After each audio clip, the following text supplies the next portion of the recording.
Добрый вечер. Это программа «Якутия в деталях». Меня зовут Ирина Ефимова.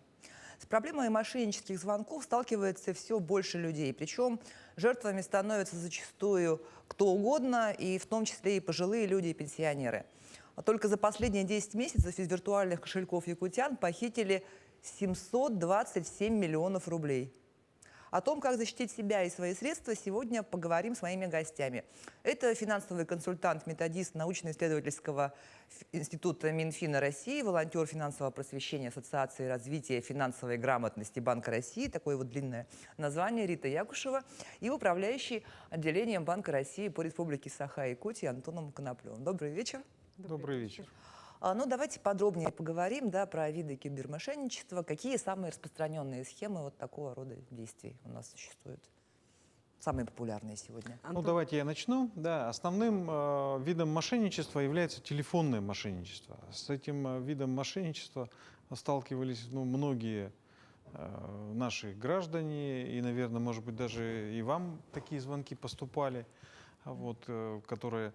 Выглядит это все внешне пристойно, люди, звонящие, обращаются, пытаются войти в доверие, стараются как-то расположить к себе, да, тому, кому они звонят, после чего, собственно, начинается обработка этого человека. Схемы там самые разные, но вот чем дальше мы с этим наблюдаем, за этим процессом, что называется, да, обратную связь получаем от пострадавших, мошенники все более и более усложняют, там целые спектакли разыгрывают. И вот самый последний случай, который, собственно, в интернете уже такая информация проходила, может быть, кто-то слышал, что они подделывают голос руководителя, они прямо видеокартинку вставляют, и на вопрос, что же сотрудник там как бы представляется, он там представлялся сотрудник силового ведомства, говорит, ну где вы видели, чтобы сотрудник силового ведомства вот так вот в открытую работал с вами, значит, поверьте, это... Нацелены это все, вот эти все подходы на то, чтобы человек поверил и пошел на поводу у мошенников. И действительно, эта социальная инженерия, она играет мошенникам на руку, потому что они изучают разные методы воздействия на человека. Это и психологическое воздействие, это и моральное давление, да, потому что они не дают своей жертве даже передохнуть. Как только человек отвечает и начинает входить в диалог с мошенником, все, мошенник понимает, что эта жертва уже у него на крючке, и буквально за считанные часы он из этого человека просто выжимает все, что можно выжить. И мы слышим и читаем в новостях постоянно, что жертва не только отдает свои заработанные деньги, которые хранятся у него на банковской карте или на вкладе, да, но жертва часто идет еще и берет кредит. И это еще хуже, потому что человек уже отдает не свои заработанные, а он уже остается должен, и должен банку, и этот долг, он никуда от него не денется. И мошенники сейчас, телефонные мошенники, они стараются как можно быстрее, как можно дольше продержать эту жертву на крючке, чтобы выжать из него как можно больше. Но кроме этих телефонных мошенников, да, есть еще и кибермошенники, которые просто охотятся за персональными данными, за данными банковских карт с помощью фишинговых сайтов, с помощью создания фейковых сайтов. То есть они копируют сайты даже банков, они копируют сайты инвестиционных компаний, брокерских контор, маркетплейсов. То есть если человек не замечает, он видит просто привычную ему цветовую гамму, да? Он заходит на этот сайт, видит цветовую гамму, логотип, и все как ему привычная картинка, он даже не вдается в подробности описания юридического лица, не сравнивает ни ИНН, ни адрес, ничего, просто продолжает делать привычные ему манипуляции, заказывает что-то там и так далее, да? Даже оплачивает покупку, но в конце концов человек остается ни с чем. Он остается без денег и без заказанного товара. А еще последний случай был, когда мошенники подделали мобильное приложение банка. Представляете? То есть они даже так умудряются на своих жертв воздействовать, да, то есть они ему говорят, что вот вы разместили, человек отправляет им деньги, они создают вот этот вот макет приложения, и в этом приложении показывают человеку, как эти деньги у него там приумножаются, да, условно говоря. То есть они просто ему рисуют там скриншоты, отправляют, говорят, вот у вас там, видите, как бы вот человек даже может зайти на сайт, может зайти в это приложение, даже посмотреть там и так далее. То есть они вот до такого уже дошли, до таких вот технологий, что если они знают, что человек готов отдать им максимум, они из него этот максимум выжмут. Чем больше они, чем больше готов человек им денег отдать, тем дольше они будут этого человека обрабатывать. И таких способов вообще вот очень много. И еще один из распространенных способов – это заработок на инвестициях. Ну вот гарантированный заработок на инвестициях. Ну тут я думаю, что Антон Анатольевич подтвердит, да, что никаких гарантий в сфере инвестиционной работы на с помощью инвестиционных продуктов, но это риск. Но об этом всегда, мы да? тоже сейчас поговорим еще, Да. да. Мы работаем в прямом эфире. Задать вопрос моим гостям можно, позвонив нам в студию по номеру 8 41 12 42 14 39. Можно отправить сообщение в Телеграм на номер 8 914 235 05 02. И, конечно, можно отправить вопрос в нашем мобильном приложении. Если у вас его нет, то надо отсканировать QR-код, который вы видите на экране, скачать его, запустить прямой эфир, и в всплывающем окне можно задать вопрос. А с чем, на ваш взгляд, вообще связано такое массовое распространение вот этих преступлений? С тем, что мошенники становятся грамотнее, или с тем, что население у нас, скажем так, безграмотное в финансовом отношении? Ну, наверное, и то, и другое. К сожалению, и наше население тоже вот откликается на вот эти мошеннические поползновения, да, и у мошенников это очень часто получается. Если подвести статистику, то сумма потерь наших людей, она стала больше, при этом количество пострадавших по сравнению с прошлым годом, она уменьшилась. И тут МВД называет такие цифры, ну, такие вот тенденции на сегодняшний день. Хотя сумма потерянных денег, почему говорю потерянных, потому что процент возврата очень небольшой, всего от 4 до 7%, это в лучшем случае, да. Статистика показывает, что деньги практически невозможно вернуть. Поэтому и мошенники не стоят на месте, да. Они тоже применяют, как я уже сказал, вот дипфейки, начинают подделывать голос, начинают подделывать изображение человека, то есть и вот человек, соединяясь с ними по мобильному телефону, ну, экран же небольшой, не всегда можно распознать это дело. Но они чаще звонят WhatsApp, там, Телеграмом или просто по сотовому, или все равно? Да, они используют все социальные сети. Куда человек откликнется, где человек откликнется. Я один раз была свидетелем того, что я поднимаю трубку, ну, то есть мне очень долго звонили, как бы я ответила, и я услышала просто остаток разговора, что трубку не берет. То есть они ведут базу, кто берет трубку, кто не берет трубку, кто отвечает сразу, кто не отвечает. То есть они это фиксируют, видимо, у них есть базы, скорее всего, сотовых номеров, они там фиксируют, берет трубку, не берет трубку, отвечает, не отвечает, ответил, но не согласился, допустим. Все равно это как вот холодные звонки. Любая коммерческая фирма меня поймет, о чем я говорю. Это как прозвон своих потенциальных клиентов. Мошенники также. Они берут базу, где они ее берут, непонятно, купили они ее там на черном рынке, где-то еще, да, то есть как эта база к ним попала, от недобросовестных сотрудников, ну это вообще об этом только следственное управление может знать, да, мы с вами не можем только догадываться, вот, и они эту базу просто прозванивают. Самое действенное, вот когда мы говорим о том, как защититься все-таки, да, это просто не отвечать.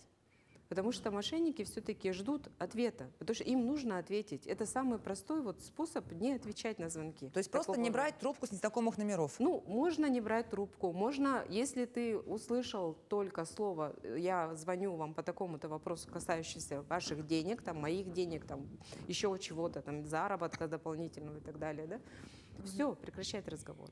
На этом прекращать разговор. Ну, я бы хотел добавить, что вот по последним наблюдениям мошенники все-таки стали мигрировать больше в социальные сети и звонки осуществляют через вот мессенджеры. Почему? Потому что законодательно введено ограничение для операторов связи по подмене номеров. Раньше мошенники, когда звонили, они подменяли номер и звонили там от имени банка, службы безопасности, да, там, ну, там вот, всем известный номер там, крупных кредитных организаций. В этом случае человек сразу вводился в заблуждение. Сейчас, когда этот запрет введен, это невозможно сделать, и мошенники начали уходить в мессенджер. Как работает в мессенджере? Там меняется логотип, там делается надпись, и как будто от имени уже аккаунта кредитной организации или аккаунта силового ведомства они представляются и звонят. Ну, я сразу хочу здесь вот прямо сразу сказать, что ни кредитные организации, ни вот работники силовых ведомств этим не занимаются. Они не звонят по WhatsApp, не ведут никаких таких разговоров, касающихся там финансовых вопросов граждан. Тем более там размещение средств на безопасные счета и так далее, с помощью кредитных средств, оформления встречных кредитов. И так, ну вот вообще нет такого. Этого не существует вообще в природе финансово, именно в сфере финансовых услуг. Таких даже терминов нет в банках. Вот, кстати, я хотела спросить, безопасный счет вообще это бывает такое? Все счета в банках безопасны. Вот, самый правильный ответ. Все счета в банках безопасны, потому что кредитные организации не на словах, а на деле занимаются защитой денег, которые им доверили их вкладчики, их клиенты. Поэтому здесь нельзя говорить, что там существуют дополнительные безопасные счета или там счета в Центральном банке. Да? Здесь тоже необходимо сказать, что Центральный банк не работает с физическими лицами, он работает только с кредитными организациями. То есть услышали Центробанк, вообще сразу трубку? Конечно. Это однозначно мошенники, это стопроцентное мошенничество. И вот хочу сказать все-таки защиту населения, да, то, что люди-то верят мошенникам ввиду того, что они хотят все-таки как-то улучшить свое материальное положение. И они соглашаются на эти условия. И, например, кто-то соглашается на условия увеличения, там, да, допустим, доходной части, да, своих вложенных средств. Кто-то соглашается допустим, на условия, чтобы сохранить свои денежные средства, не потерять. И поэтому они верят мошенникам. Здесь все-таки нужно говорить о том, что вот, ну, просто люди должны знать одну аксиому, что нельзя разговаривать с теми людьми, которые начинают разговор о ваших деньгах с вами по телефону. Вот и все. Да, я бы здесь хотел подчеркнуть вот что. Мошенники, когда дозваниваются до значит, гражданина, начинают с ним разговор, и он откликается, начинает интересоваться, они начинают на него давить. Да? Там два приема. Либо, значит, запугать человека, что он сейчас, вот сейчас он потеряет свои деньги, ставит его в положение цейтнота, когда ему нужно сейчас здесь вот принять решение, согласиться там на что-то нажать, что-то ответить, да, потому что все будет потеряно, все будет упущено, да, вот деньги украдут. У меня был такой звонок, вот ваши деньги там воруют, значит, да, я говорю, и что вы хотите сделать? Мне говорят, мы хотим типа заблокировать вашу карту. Я говорю, ну прекрасно, блокируйте. Они такие, ну, ваши же деньги потеряются, мы хотим заблокировать. Я говорю, вы что хотите сделать? Это мои деньги защитить? Они говорят, да. Я говорю, защищайте. Все, трубку положили. То есть, в принципе, надо знать, что банк в состоянии заблокировать вашу карту без вашего участия. Банк, в котором хранятся ваши деньги. Банк в случае, если операция, которая осуществляется с вашей картой, подпадает под определенные критерии, которые определил Центральный банк, они доведены до всех кредитных организаций, там есть определенный перечень. Если такая операция подпадает под этот перечень, но банк вправе расширить этот перечень, то он может заблокировать значит, вот эту транзакцию и перевод денег. Да? До 2 дней по закону у него есть такое право. В этом случае он уведомляет вас, что ваша операция заблокирована, да? И вы должны сами связаться с банком и уточнить. Не к вам позвонят, а вы должны позвонить и уточнить. Если вы подтверждаете операцию, банк ее осуществляет. Но это ваша, так сказать, он создал вам условия, когда ваши деньги будут защищены вот от такого ошибочного перевода или мошеннического перевода под давлением. Потому что бывают случаи, когда человек осуществил перевод, а потом такой, ой, что же я наделал, как бы озарение на него снизошло, что ли. Ну, как правило, звонят и говорят, там, вы вы перевели там куда-то деньги, да? Смотрите, Какие? давайте расскажу вот четкий Да. случай. Вот мы буквально перед началом передачи обсуждали его, да. Пенсионерка, женщина. Ранее у нее был товарный кредит, как бы, да, и ей начали звонить и говорить, что типа вот вы когда-то там оформляли кредит товарный, и у вас ваши деньги сейчас, вам нужно, короче, там какая-то задолженность образовалась, что-то еще, и вам необходимо сейчас, чтобы это все погасить, вам необходимо взять кредит встречный, и чтобы сохранить его, нужно отправить эти средства на безопасный счет. При том, что она сразу сказала, что у меня дочка работает в банке, я позвоню ей, нет, они не дали ей возможности, они 2 дня этого человека обрабатывали, просто не давали возможности ей никуда позвонить, ни с кем поговорить, вообще никакой, пока вот она не оформила, не подала заявки в банке на ту сумму, которую они ей указали. Это была сумма больше, чем 1,5 миллиона, 1 700 000. И она подала заявки в 3 банка, ей пришло одобрение, все. И дочка начала бить тревогу, говорит, что не могла 2 дня до нее дозвониться, у нее было постоянно занято. Я не могла до нее дозвониться, попросила брата, чтобы он к ней приехал. Он к ней приезжает, она буквально вот стоит одетая, собирается выходить из дома. При этом человек перенес инсульт. То есть если бы она сама пришла в банк, то сотрудник банка бы в любом случае как бы, ну, посмотрел, что она обговорил бы, она бы ему рассказала причину, допустим, да, и сотрудник бы приостановил это все оформление и так далее. То есть он бы ей объяснил, что ну, такого не может быть. Давайте проверим, там, возьмем справку, там, есть наличие у вас задолженность там, или еще что-то. То есть, ну, ей просто не дали это сделать. Это все происходило дистанционно и под жестоким давлением. И когда сын пришел, ее увидел, она была с телефоном в руках. Представляете? То есть они не дают абсолютно своей жертве никаких шансов. Ни на общение со своими близкими, ни на консультацию со специалистами банка. Они постоянно, как только человек начинает с ними диалог, как только он вступает с ними скажем так, в эту вот телефонную связь, да, как только он начинает им верить, все, эти мошенники сразу же как под колпаком начинают держать. А вот это эту жертву. словосочетание «встречный кредит» — это то же самое, что безопасный счет, да? Да. Да. Это абсолютно верно. Точно. м, Ну, потому что кредит — это когда банк предоставляет временно на возмездной основе деньги заемщику, и человек становится заемщиком. Какой встречный кредит? Заемщик банку, что ли, деньги займет? Это называется вклад. То есть всему есть свое название. Никакого встречного кредита в природе не существует. Да. И вот, Антон Анатольевич, если бы вот эта женщина пришла в банк, ну действительно же ей... Да, вот мы эту ситуацию обсуждали, и мы, ну вот я на постоянной связи, значит, проблема не первый день же у нас существует, уже 2-й год мы мучаемся с огромными суммами, мы постоянно контактируем, обсуждаем эту тему. Да, в кредитных организациях работает скоринговая система, когда они оценивают своего заемщика, там, ну, оценивают возраст, его доход, там, материальное положение, наличие квартиры, там, машины, там, еще какие-то там критерии. У каждого банка вот эти вот свои системы. Да? И в этом случае человек обращается за кредитом, банк, оценивая его, одобряет этот кредит.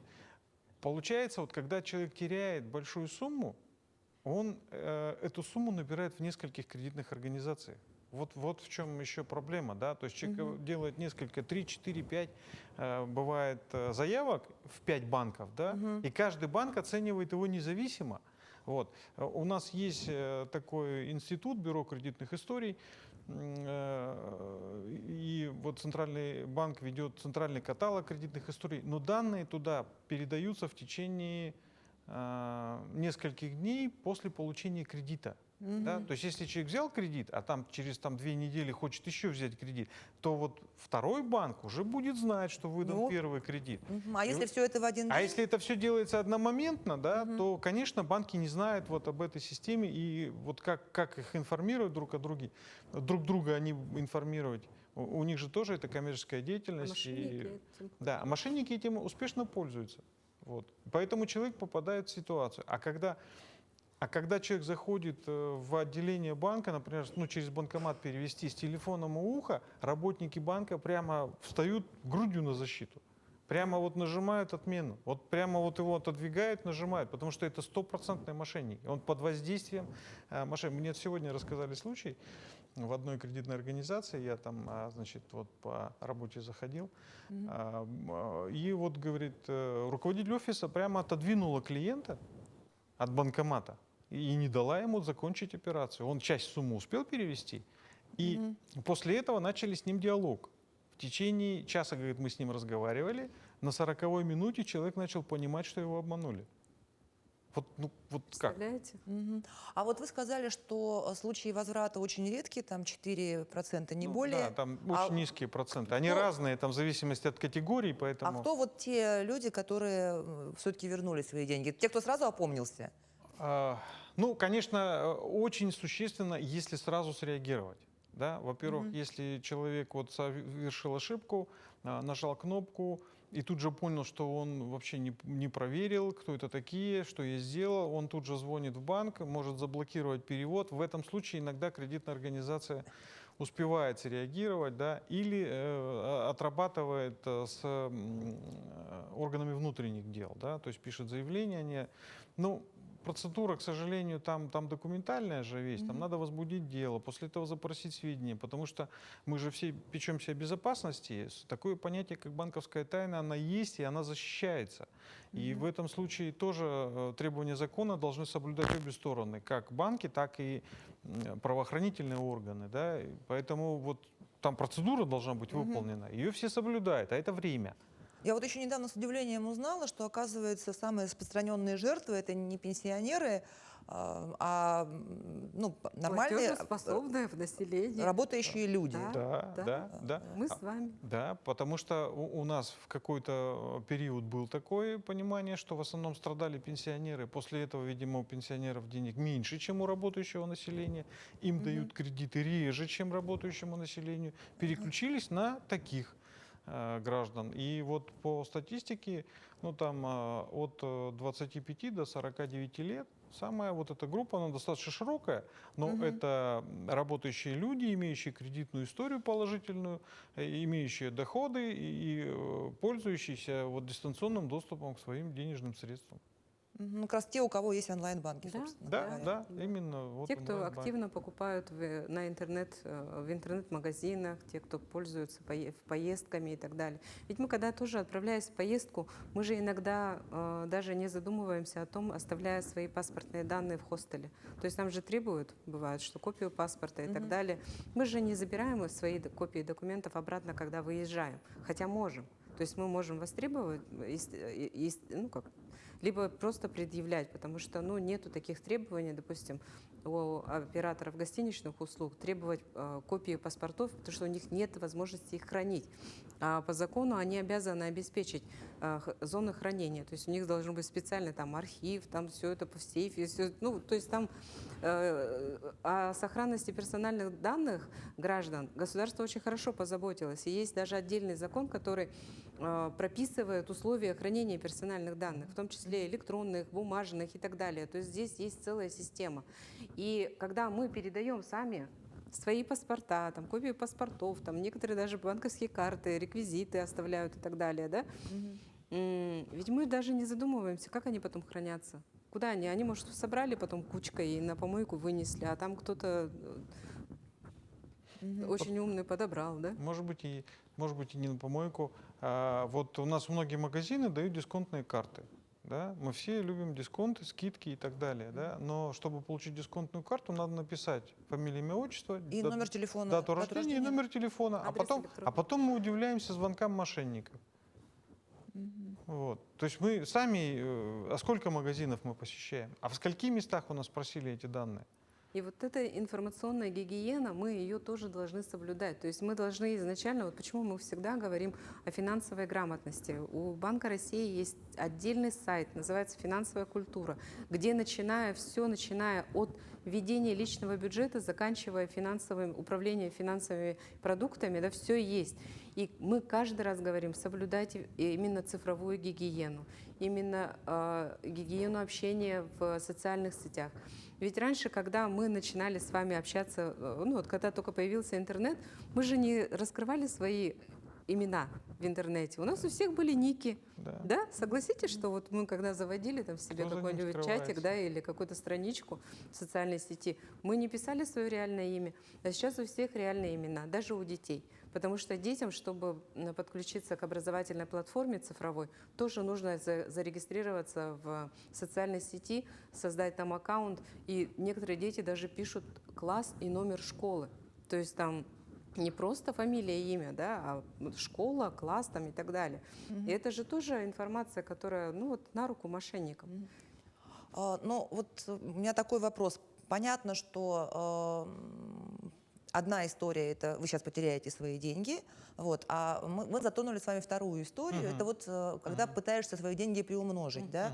Вот тут как отличить, ну, я не знаю, брокера Лжеброкер. от лжеброкера, да? Да, но здесь вот все участники финансового рынка, вот надо понимать, и это запомнить, тоже требование, вот оно единое для всех. Все участники финансового рынка должны иметь разрешение на работу, да, оформляется оно в виде включения в реестр участников финансового рынка. Проверить принадлежность вот конкретно вот этого, вот кто к вам обращается, к легальной деятельности можно на сайте Банка России, прямо на главной странице, проверь участника финансового рынка. Там есть прямо, вводишь название, и тебе ну, сайт там выдает, значит, какой-то перечень организаций. Вот. Если есть ИНН, можно ИНН вести, там, ну и так далее. Вот. Это первое обязательное условие. Второе условие, отличающее мошенников, это обещание высоких процентов, о чем мы уже в начале передачи говорили, что вот вам вот заходите к нам, мы вам дадим там 100% годовых. Во-первых, это большие проценты, да? То есть надо ориентироваться все-таки на реальные проценты рынка, ну плюс там 2-3%, потому что крупные участники, они все-таки снижают эти доходность, да? Могут себе позволить не платить много денег. А более мелкие участники, более подвижные, они участвуют там в каких-то там, значит, операциях, они могут предложить более высокую и привлечь деньги. Но вот эти вот, как сориентироваться? Банк России, опять же, публикует средние ставки, которые предлагают 10 крупнейших кредитных организаций. Вот прибавить к ним там 2-3%, это будет реальная ставка, которую сейчас на рынке предлагают легальные участники финансового рынка. Все, что выше, там сразу возрастают риски. Надо понимать, что ну, нет человека, который бы хотел вот прямо вот знаете, прямо вот хотел, спать не мог, хотел, чтобы ты стал богатым. Ну, вот, ну, надо маленько тут, наверное, такой прагматизм житейский включить. Ну вот очень часто ловят на крипту сейчас. Да. Вот эти вот истории в Телеграме про то, что Да. Здесь же на никто крипте можно немедленно, там вложил 30 тысяч, за 3 дня сделал, из Ну, них... Надо понимать, Да. что такое 50. криптовалюта. Криптовалюта Проверить невозможно. это, во-первых, не деньги, это некая цифровая последовательность символов, за которую никто не отвечает. То есть это вот мы с вами сейчас договоримся, да, и положим фантики от конфет, и скажем, что вот эти фантики стоят вот столько, да. А коллега говорит, а я хочу вот эти фантики, я вам дам там чуть-чуть больше денег, да, и начнется вот такая. То есть вот криптовалюта... Ну, это... изначально ведь деньги тоже так и начинались. Ракушками, там, за которые договорились, что они да, стоят столько. но путь, который прошли вот деньги, он достаточно длинный, да, и там есть, и самое главное, что за каждой валютой есть центральный банк, который обеспечивает их своими обязательствами. То есть каждый рубль, да, за каждый рубль, который циркулирует в стране, что наличный, что безналичный, что цифровой, на сегодняшний день отвечает Центральный банк Российской Федерации. А вот за криптовалюту Центральный банк не отвечает. И когда вы инвестируете в криптовалюту, она обращается за пределами нашей страны, ваши права будут защищаться за пределами нашей страны, и Центральный банк тут вам ничем не поможет. И То есть ещё- это на страх и риск, да? Конечно, здесь же 100%. это стопроцентный риск, потому что любые инвестиции, мы всегда говорим, что инвестиции — это всегда риск. И человек в инвестиции должен подходить абсолютно свободным от кредитов. У него должна быть финансовая подушка безопасности. В первую очередь у него должны быть сформированы сбережения, и у него должны быть свободные средства, которые он готов инвестировать. Потому что любой инвестор, квалифицированный инвестор, он знает, что он всегда в любой момент может потерять свои деньги. И об этом, к сожалению, те, кто хотят вовлечь в свою сеть, как правило, это сетевые компании привлекают, да, людей, там, гарантируя там какие-то максимальные ставки, там, доходность и так далее. Это все по принципу идет сетевых компаний. То есть это многоуровневые сетки, где верхушка зарабатывает. Очень похожая схема с финансовой пирамидой. То есть то же самое. То же самое с криптовалютами. И человек не знает, что это такое, так же, как он не понимает, как работает инвестиционный рынок. В этом ему могут помочь только квалифицированные инвесторы, которые имеют, опять же, которые состоят в списке Банка России, список квалифицированных инвесторов. Люди, у которых есть разрешение, это финансовые советники, у которых также, которые проходят обучение ежегодное, да, которые проходят специальную аттестацию. Это люди, которые имеют право говорить об этом, учить, потому что везде, если зайти даже на банк сайта России, там написано черным по белому, русским языком, что как рекомендации по инвестпродуктам могут давать только квалифицированные инвесторы либо работники брокерских контор, имеющих лицензию Банка России. Все. Больше никто не может. Я не могу, например, подойти, даже являясь финансовым консультантом, не могу подойти к кому-то и сказать, вот вкладывайся только в эти акции, и ты получишь там вот. Я не могу это сделать.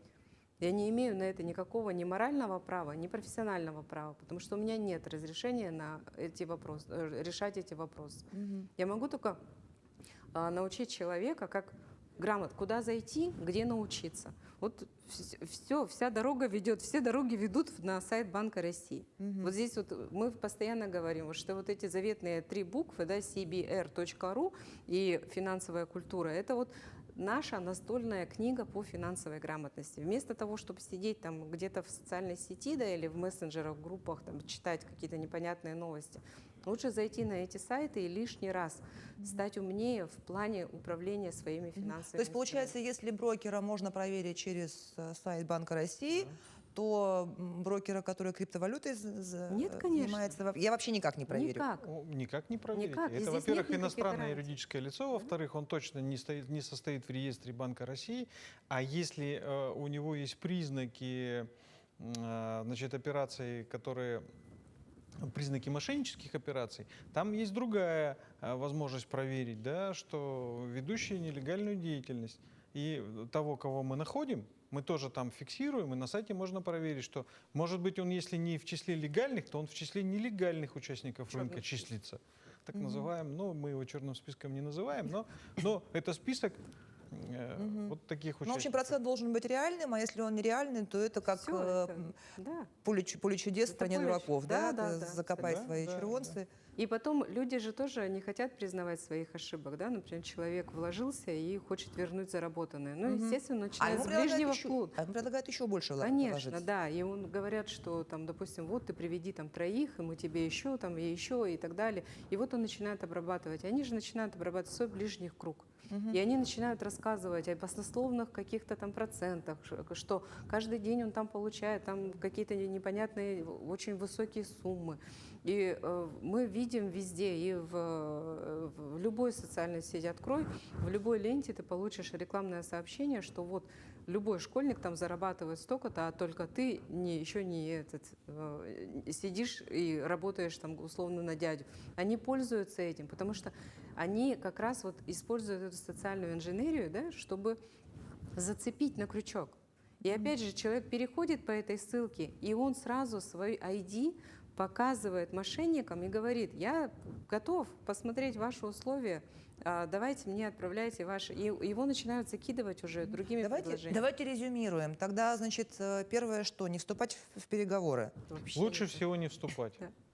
То есть вообще трубку, Даже опытные люди как бы вот то есть дают трубку не брать или... Но если вы не ожидаете звонка, ну там от курьера, например, или от какой-то службы, Нет, да, а если, допустим, мне часто по работе звонят с незнакомых номеров? тогда вам нужно быть Фильтровать, морально да. подготовленным, чтобы вот мошенников очень быстро отличить. Как отличить мошенников? Они начинают разговор издалека, но рано или поздно начинают разговор о ваших деньгах. Не о своих, предлагая их вам, а о ваших деньгах. С вашими деньгами проблема. Вы можете вложить свои деньги куда-то там суперприбыльное дело. Ну и так далее. Да? И все, тогда я говорю вечер в хату и вешаю трубку, Да, правильно? да, абсолютно Ну, да. верно. Можно так.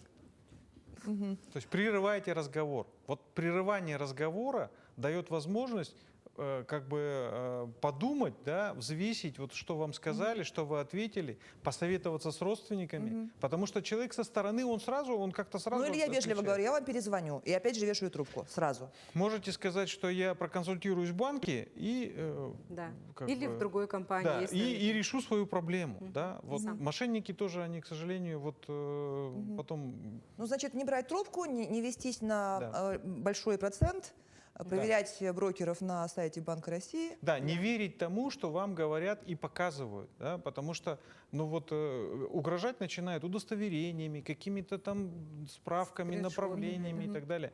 Никто, вот реальные люди, которые владеют удостоверением или там осуществляют какую-то, значит, процедуру по проверке финансового рынка, они ничего показывать по интернету не будут. Спасибо вам большое, у нас время подошло к концу. Да. Спасибо, что пришли, поговорили на такую важную тему, рассказали о том, как не стать жертвой. Ну, в общем, может быть, кому-то мы действительно помогли. Да. Очень надеемся на это. На этом Спасибо. выпуск «Якутия в деталях» подошел к концу. Меня зовут Ирина Ефимова. Смотрите нас по будням в 19:15. Расскажем, чем живет Якутия во всех деталях.